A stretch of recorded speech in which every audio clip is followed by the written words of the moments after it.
보통 우리가 질병이나 아픈 곳을 이야기할 때 무의식적으로 아주 기계적인 그런 명확성을 기대하곤 하잖아요. 아, 네, 그렇죠. 원인과 결과가 딱 맞아떨어지는 거요. 네네, 맞아요.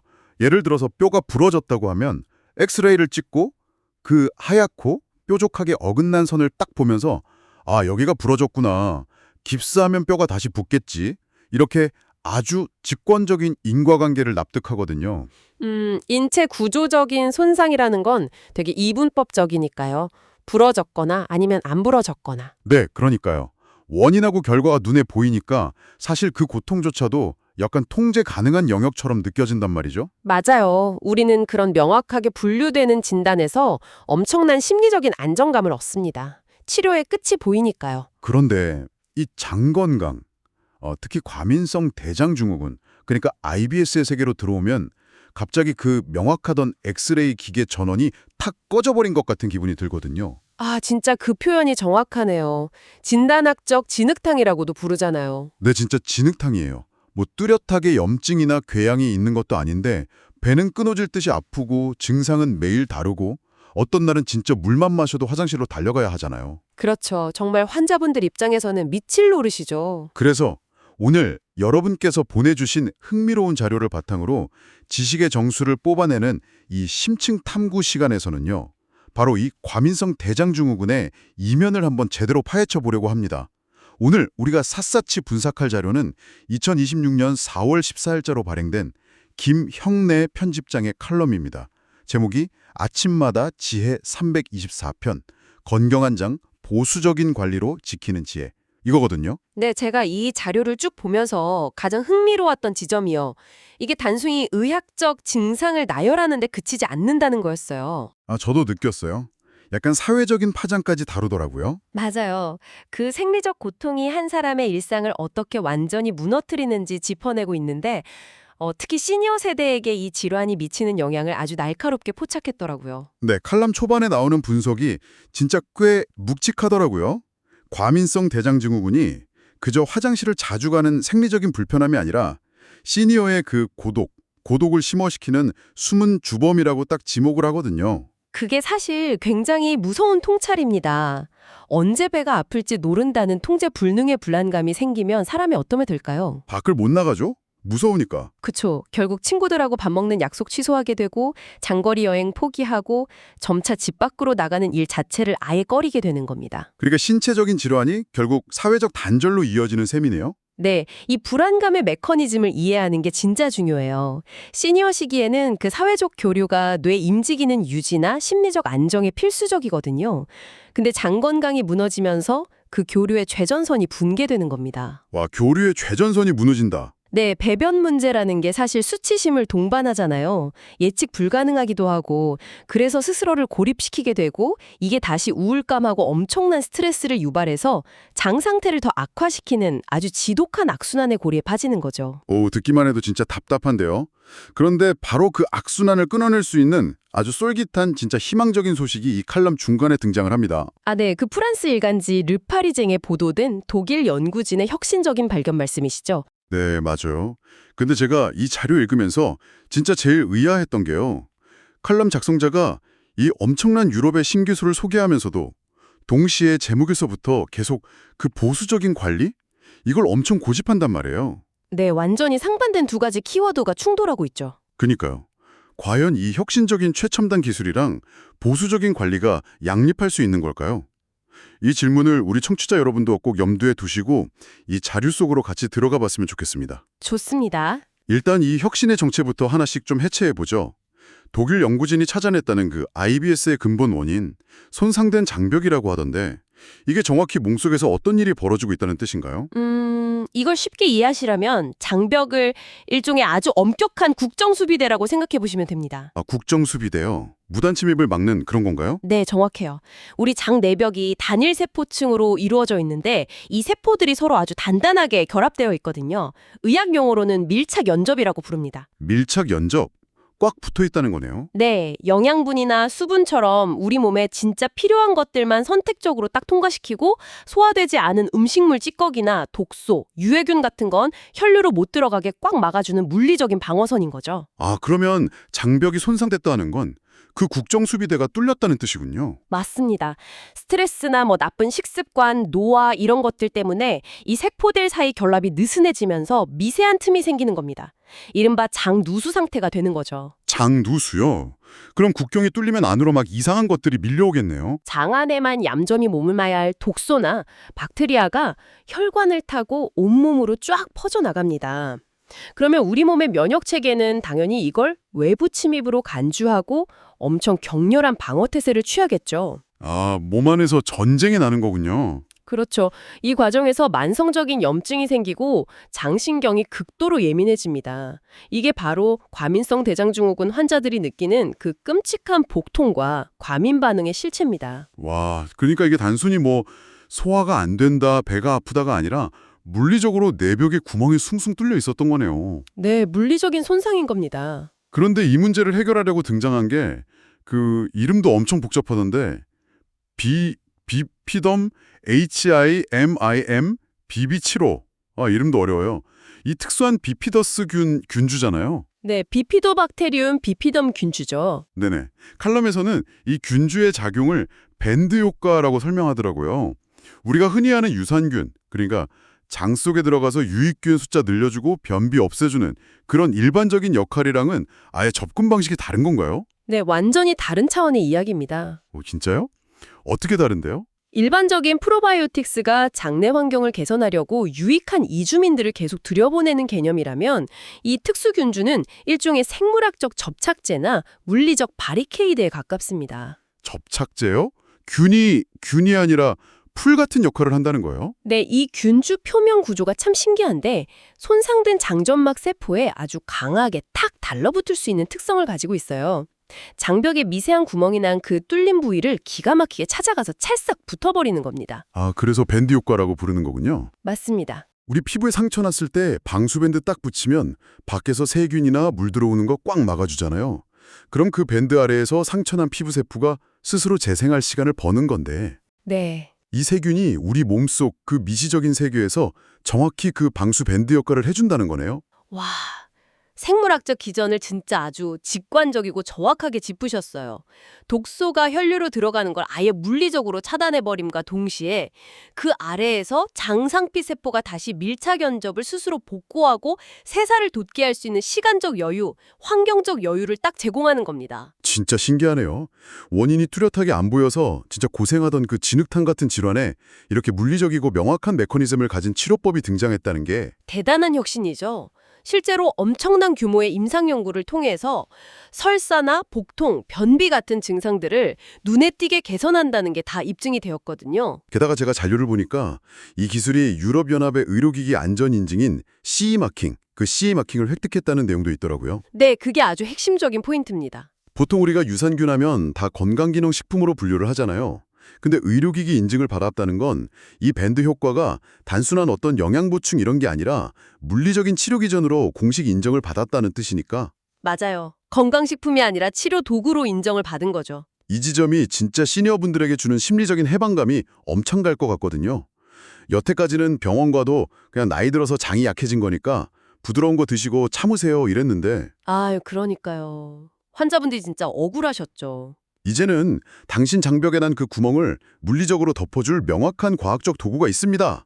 이렇게 말해주는 거니까요. 성격 탓, 멘탈 탓으로 돌리던 고통을 눈에 보이고 확실히 치료 가능한 생물학적 영역으로 끌어올렸으니까요. 네, 그런데 말입니다. 바로 여기서부터 이 칼럼의 진짜 흥미로운 부분, 약간의 푸시백이 전개가 됩니다. 아, 네. 반전이 있죠. 네, CE 마킹도 받았고 임상 연구도 끝났고 메커니즘도 이렇게 명확한데 정작 칼럼 작성자는 무조건 맹신하지 마라, 보수적으로 접근해라 하면서 엄청 강하게 브레이크를 걸거든요. 네, 아주 단호하게 브레이크를 걸죠. 솔직히 제 상식으로는 장벽에 구멍이 났고 그걸 덮어줄 밴드가 이렇게 과학적으로 발명됐으면 당장 가서 그거 사서 붙이는 게 제일 효율적인 거 아닌가요?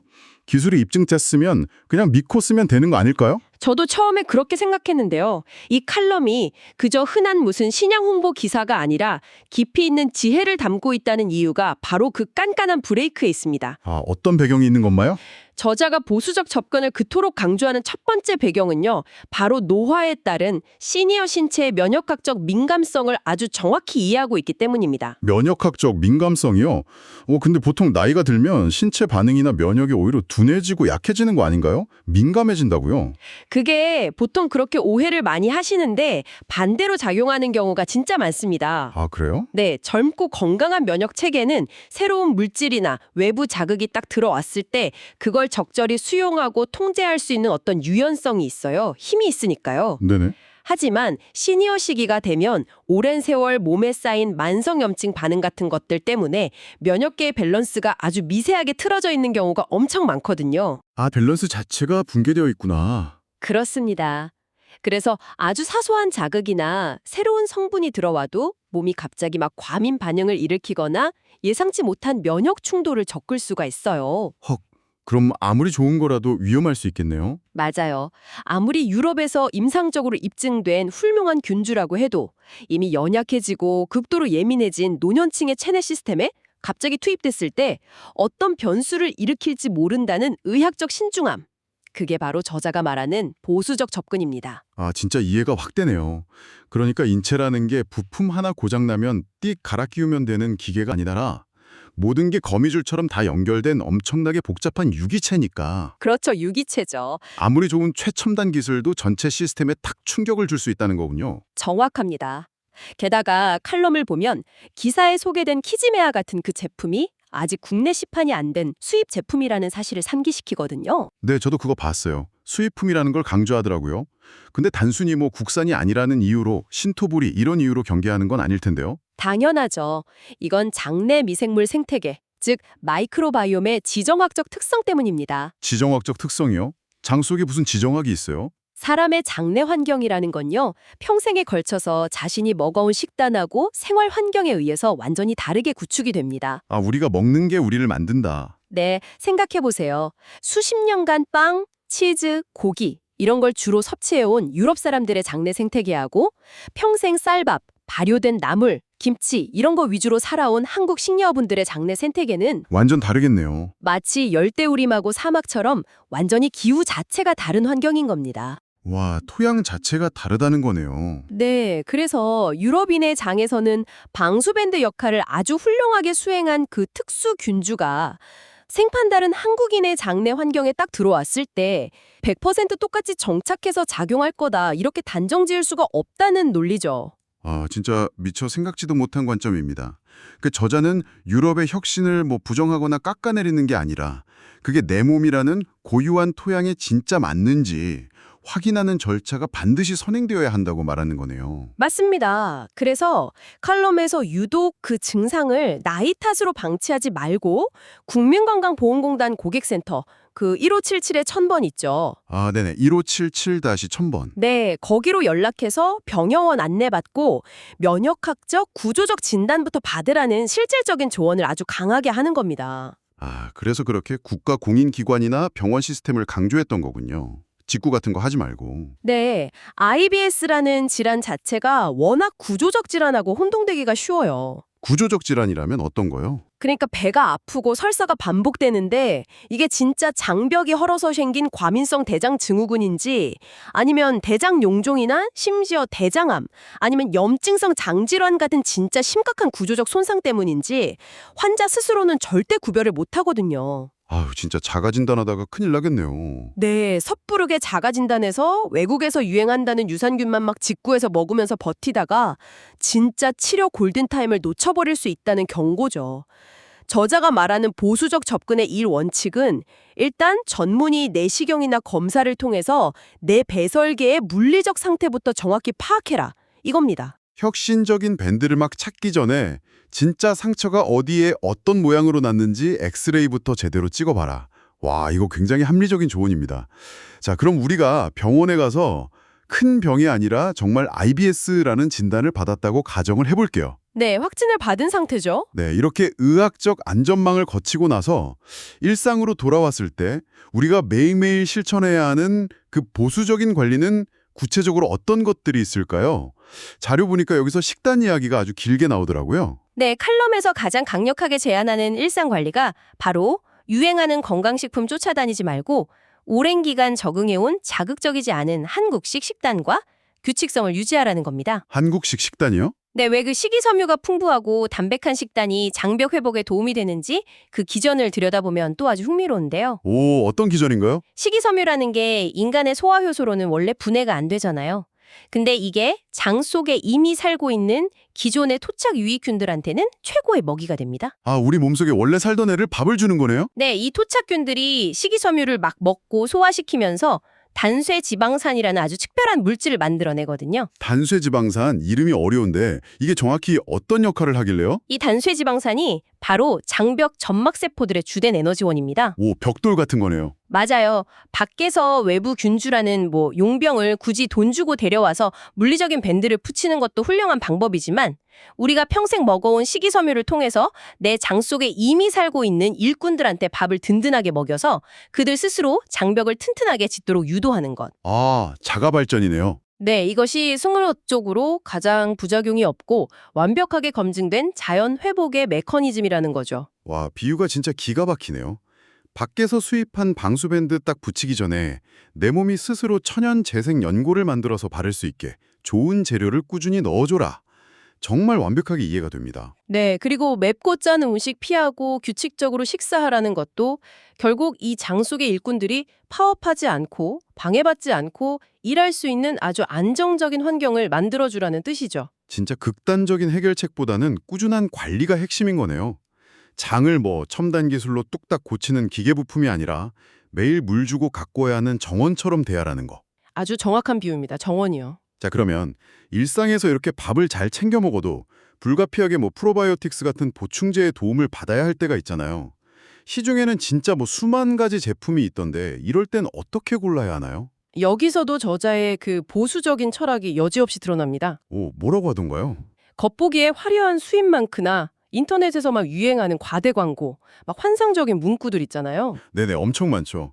먹기만 하면 낫는다, 막. 네, 그런 거에 절대 휩쓸리지 말고 반드시 식품의약품안전처 그 식약처 1399 콜센터나 홈페이지를 통해서 기능성하고 안전성을 공식적으로 엄격하게 허가받은 제품만 딱 선택하라는 겁니다. 아, 국가가 도증하는 것만 먹어라. 네, 건강관리에 있어서만큼은 가장 보수적이고 깐깐한 심사기관의 필터를 이정표 삼아서 길을 잃지 말라는 아주 강력한 가이드죠. 아, 결국 건강에 진짜 지름길은 없다는 거네요. 좋은 식습관 유지하고 국가가 검증한 안전한 제품만 먹고 어찌 보면 너무 뻔한 이야기 같지만 수십 년 동안 의학계에서 살아남은 가장 강력하게 입증된 지혜가 바로 그 뻔함 속에 있다는 걸 오늘 또 새삼 깨닫게 됩니다. 맞습니다. 기본이 제일 중요한 거죠. 그런데 여러분, 여기서 끝이 아닙니다. 제가 이 칼럼이 정말 깊이가 있다고 느낀 부분이 마지막에 나오는데요. 물리적인 장을 고치기 위해서 저자가 마지막으로 꺼내든 카드가 다름 아닌 마음이었습니다. 마음. 아, 네. 스트레스 관리 부분이죠. 네, 스트레스 관리를 IBS 치료의 진짜 핵심으로 꼽았어요. 이게 의학계에서는 아주 중요한 개념인데 장내축 이론이라고 부릅니다. Gut-brain axis. 장뇌축이요. 뇌랑 장이 연결돼 있다고요? 네, 우리의 뇌하고 장은 미주신경이라는 아주 거대한 고속도로 같은 신경망으로 직접 연결이 되어 있어요. 그래서 장을 제2의 뇌라고 부르는 겁니다. 아, 제2의 뇌라는 말은 들어본 것 같아요. 사람이 심리적으로 극도로 스트레스를 딱 받게 되면 뇌에서 코르티솔 같은 스트레스 호르몬이 대량으로 쫙 분비가 되거든요. 네네. 근데 이 호르몬이 혈액을 타고 장으로 쓱 내려가면 아까 제가 말씀드렸던 장벽의 밀착 연접, 국경 수비대 있잖아요. 아, 꽉 결합된 세포들이요? 네, 그걸 직접적으로 느슨하게 파괴해버립니다. 세상에. 잠깐만요. 그러니까 스트레스를 받는다는 게 단순히 기분 나빠, 우울해 이게 아니라 화학물질이 분비돼서 내 물리적인 장벽에 진짜 구멍을 뻥뻥 뚫어버린다는 뜻인가요? 그렇습니다. 마음의 불안이 실질적이고 물리적인 장누수를 직접 만들어내는 겁니다. 와, 이건 진짜 무섭네요. 더 무서운 건 장벽이 뚫리면 염증 물질이 생기잖아요. 이 염증 물질이 다시 미주신경 타고 뇌로 쫙 올라가서 우울증하고 불안을 더 가중시켜요. 악순환의 끝판왕이죠. 아, 그러니까 배가 아파서 우울하고 우울해서 배가 더 아프고. 네, 그래서 칼럼 작성자가 운동을 하더라도 막땀을 뻘뻘 흘리면서 한계까지 밀어붙이는 격렬한 운동 대신에 가벼운 산책이나 스트레칭, 그리고 충분한 수면을 권장하는 겁니다. 무리한 운동도 안 좋은가요? 몸 입장에서는 신체를 혹사시키는 무리한 운동도 또 다른 형태의 스트레스로 인식을 하거든요. 그러면 또 코르티솔 분비가 촉진될 수 있어요. 아, 교감신경을 자극하니까. 네, 그래서 교감신경을 좀 가라앉히고 부교감신경을 활성화시켜서 마음의 평온을 찾는 것. 이게 바로 보건복지부 콜센터 129번 등을 통해서 얻을 수 있는 만성질환 관리 정보의 핵심이고요. 이게 물리적인 장치료의 가장 근본적인 토대라는 게 저자의 시각인 겁니다. 장벽을 고치려면 내 마음의 방어벽부터 먼저 튼튼하게 세워야 한다는 거군요. 완벽한 요약입니다. 자, 이렇게 깊숙이 파고들다 보니까 어느덧 오늘 살펴본 자료의 윤곽이 진짜 완전히 새롭게 입체적으로 다가옵니다. 네, 오늘 참 많은 이야기를 나눴네요. 오늘 저희는 참 대비되면서도 흥미로운 두 세계를 같이 들여다봤어요. 한쪽에는 손상된 장벽에 착 달라붙어서 스스로 재생할 시간을 벌어주는 그 특수균주의 혁신적인 밴드 효과가 있었죠. 최첨단 과학이 만들어낸 진짜 놀라운 돌파구였습니다. 네, 맞습니다. 눈부신 성과죠. 하지만 다른 한쪽에는 그 어떤 화려한 신기술 앞에서도 결코 흔들리지 말아야 할 아주 묵직한 원칙들이 있었습니다. 네, 보수적인 관리법들이죠. 네, 병원 진단을 통한 정확한 구조적 문제 확인, 내 장내 미생물과 아주 오랜 세월 호흡을 맞추어온 전통적인 식단, 식약처가 깐깐하게 검증한 안전성, 그리고 무엇보다 장벽을 물리적으로 허물어뜨리는 스트레스를 다스리는 그 내면의 평온함까지.